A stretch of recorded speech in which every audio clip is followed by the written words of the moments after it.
he did beat Daigo 3-2. That was actually pretty nail-biting as well. Pretty down to the wire there. Kudos to Daigo for making it close. Yeah, I agree with that. I think what you can really pull out of that when you watch it is there's factors of Daigo's play that he's most famous for. We call it the Ume Shoryu for a reason, and there were so many points where he was so effective at using that Dragon Punch to get through fireballs. Gonna see, I don't imagine Punk is gonna bring a similar energy, but I was talking to you in the green room before we went live and we decided to save this for here. I feel like this matchup is gonna be pretty good for Punk. I know Du will specifically pick Cammy as the counter pick when he plays against Kaba. Well, here's the thing. That is a very valid argument, but one of the key things you got to watch out for is Du has got a fantastic Sonic Boom game, and one of the things I really like is his Sonic Blade game as well, to change up the speed and the timings of the Sonic Cross when it comes out after that. Yes, Cammy has Quick Spin Knuckle, but then you have to remember, Guile can move forward with the Drive Rush, but Punk has been checking a lot of Drive Rushes today, so there's a bit back and forth here. So this is why I wanted to save this argument. Yeah, and I was about to say that. I do want to highlight, you see so many people talking about like, oh, you can't check DR. I've been watching people like Punk check DR since month 1. It is certainly possible. Punk now having this fantastic sequence in the corner, NuckleDu locked down. How is he going to try to fight his way out? I think NuckleDu is a fantastic defensive flavor of Guile, and you can see that patience on display right now. What a flash kick for the dive kick. Lovely anti-air and the block on the overhead from the Drive Rush there, and we go back to a whip punish there. He's got level 1 if need be. Gyro Drive Smasher is going to take the first round here for Punk against Du. Again, when they get up close, when it's the CQC range, close quarter combat, that's when it's going to get a little bit dangerous. Guile does have decent normals, but hey, it's Cammy. Cammy's half of her gameplay is built around those normals, and then being special cancel as well. Yeah, and the fact that, you know, Punk as a player wants to be playing that whiff punish style game, doing such a great job. Oh my god, stuffing the movement when it gets right in. It's like Punk has the fastest processor in the world at identifying, are you staying at my short range, or do I need to check you in my jab range? Are you telling me he's got like a 64GB RAM processor? Yeah, like he's beta testing the i10. Oh, and then he goes for the empty jump, but a flash kick gets him there, and he might be able to react to a DI with Delta Red Assault taking game 1 here. Test the waters, I respect it, but at the cost of getting yourself sniped by the level 3. I feel like the DI game in the corner has been such an overwhelming thing that we're seeing coming up over and over again. It's such a strong threat towards the mental stack. Oh no, unfortunately overcommits to the spiral arrow there. That is a fantastic meterless punish there for NuckleDu now. And just like that, 2 touches are at the corner and down 50% life. That was a fantastic fireball trap there, using the Drive Rush into the crouch fist. Flash kick, EX flash kick there. He's been very risky, very brazen with those flash kicks today, has NuckleDu, but he's going to close out the round here with a flash kick. That's actually kind of difficult to do from the target combo, but you do get a late charge cancel from that stampeding punch. Back fist target combo there from Guile. Nice whip punish down the crouching meaty kick with his own crouch meaty kick there, Punk. He's going to go for the optimal stuff in the corner. End of the cannon spike. He can dash for some Oki, but he walks instead. Just straight in for the meaty pressure, keeping it going. Meaty pressure once again, little mini frame trap. We don't get anything off of the crouch fierce, but we just back off. As long as we can maintain this corner position, it's looking pretty good. No answer to the DI from NuckleDu. Punk was in a great spot to try to make that happen, but the check on the DR, it is so common for a Guile to try to drive rush after the fireball. They want to get those extra plus frames, and he was ready for it. And I like that Punk is building his super gauge from whiff punishes and engaging by being highly offensive. That's what the game's rewarding you for. Good drive reversal there. That is guaranteed on that scenario. And that was a fortunate execution error or mistimed combo there from NuckleDu. So nice in the throw loop situation. There's the second one. Are we going to see a third one? Let me see it. There's a third one. Is he going to walk away? Throw this man to death. Oh, he didn't, but the mental stack was getting too strong. 3 bars available. Punk is going to cash all the way out to, I believe that this ought to kill, right? Well, the damage is capped at 8%, so it's going to bring out the 50 caliber. We're going to snipe. And there you go. Good call, Brad. Excellent call. So that is 2-0. Damn, this is done in world record timing.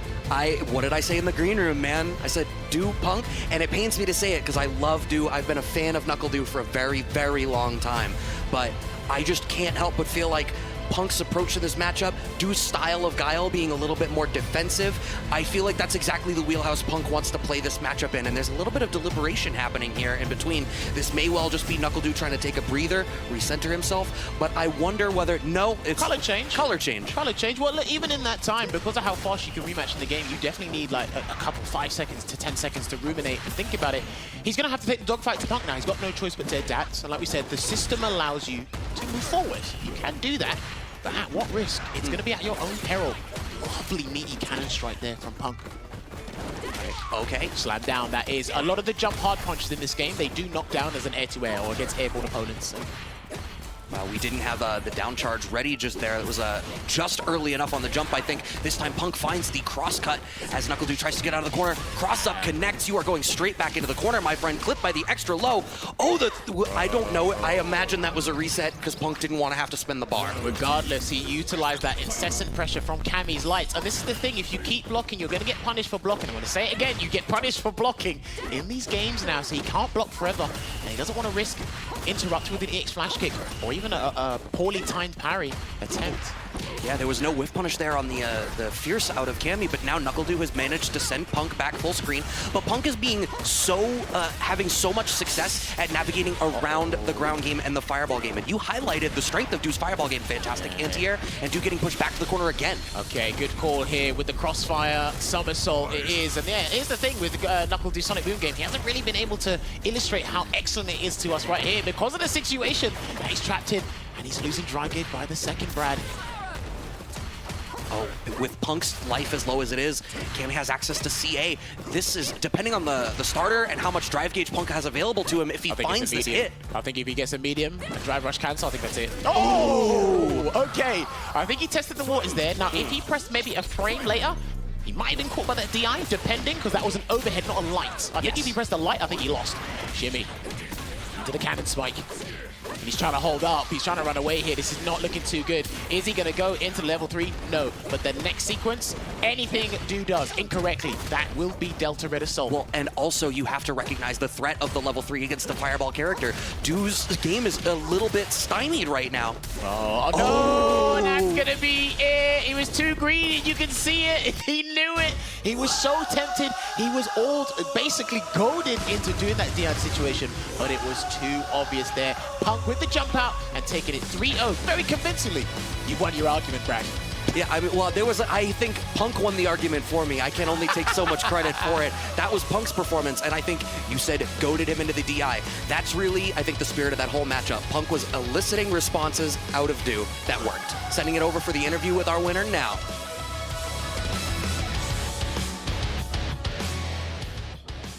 Punk the God. It pains me to say because y'all both my homies, so it was going to be sad no matter who loses, but it was a dominant victory over NuckleDu right there. As far as that player matchup, how do you feel about it historically? It's just something I feel like we go back and forth. I'll win, Du will win, I'll win, Du will win. In this game, I've had the upper hand quite a lot so far, but like in usual, like I don't really know who's going to ever win versus us two. It's always just a toss-up because he always comes with something different each encounter we play, and I always try to come with something different too. So it's always just a toss-up in the air. Even if one of us win dominantly, it still is never easy.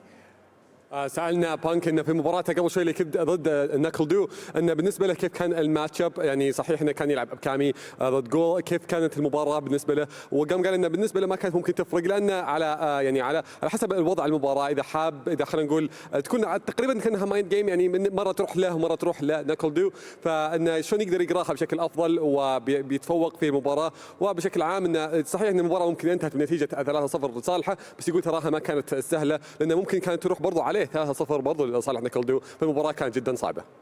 So, you know, since you guys are coming with new strategies each time, is it kind of a bit of a guess, like a random draw, at least in that first match, that, okay, I'm actually going to just come with this random different strategy today? Or, like, is it even safe for you to look at the last time you played him and try to study that? Because he might just come up with something completely new this time. Yeah, I never watch our old matches when we play. I just feel like it's always something different. So I just go in and I'm like, I'm going to see what he's doing today, and I'll try to adapt to whatever he's doing. فعلا هذا السؤال جدا مهم سالنا فيها بانك، انه شلون تجي متجهز لهذه المباراه تحديدا. فهو سالنا قلنا هل يعني مثلا تتابع المباريات الماضيه؟ قال بكل صراحه ما يتابع شيء، يعني يتوقع ان دائما يجون اللاعبين بتكتيكات واساليب مختلفه، فهو يعني يتاقلم مع كل شيء جالسين يسوونه في نص المباراه، وهذا الشيء اللي يخليه يتفوق في كل مباراه. Without giving away too many of your secrets, if there are any, when it comes to the gameplay and everything, a lot of us notice that, at least at the high level, you are able to react to more things than the average person, than even other pro players. Like, you know, as far as the mental stack, usually someone might be able to, like a lower level player can react to 2 things at once, 3, the higher you go, 3. But for you, it seems like you can react to more than everyone at once. What goes into that? In this game, I feel like it depends on where you are on the screen. So if you're like mid-screen, then you can kind of focus on drive rushes and stuff more and dashes, because if you get drive impacted mid-screen, you just get pushed back a little bit. It doesn't actually grant them any combo or anything unless they actually punish something that you did. So it just really depends for me where I'm at on the screen in this game, because even I struggle to react to some things, even if it doesn't look like it, but it just depends on where I'm at on the screen. سألنا اللاعب بانك كيف بالنسبة لك المباراة يعني تحديدا كيف تقدر يعني أنت ذكرت قبل شوي إنك تتأقلم مع كل مباراة، فكيف يعني شخص عنده ردات فعل مميزة جدا زيك قدر يبني هذه ردات الفعل؟ قال إنه بكل صراحة إنه بالنسبة له على حسب وش الجهة اللي هو اختارها والشاشة هل هي الشاشة برضو الرئيسية، فذكر إنه إذا كان هو فيها بيقدر إنه ياخذ خلينا نقول أفضلية شوي بحكم إنه يقدر خلينا نقول يصد الضربات ويصد حتى برضو درايف راشز اللي تجي عليه، فقدر انه خلينا نقول انه ياخذ الافضليه لجانبه بحكم الجهه حقته سواء كان اللاعب الاول او اللاعب الثاني. Props to NuckleDu Dang, of course, for making top 8 at this event and, of course, walking away with $30,000. Punk the God charges on in the bracket. He has already secured himself a guaranteed $50,000. Look, that boy smiling. Yeah, yes, sir. Guaranteed $50,000, and he is not done yet. Congratulations, Punk. That was definitely godlike, and we have more Street Fighter action coming right at you after these highlights. أعزائي المشاهدين هذه كانت مباراتنا، لكن باقي مباراة ثانية برضو معنا فيها اللور براكت. خلونا نشوف بعض اللقطات لهذه المباراة ونرجع لكم في اللي بعدها.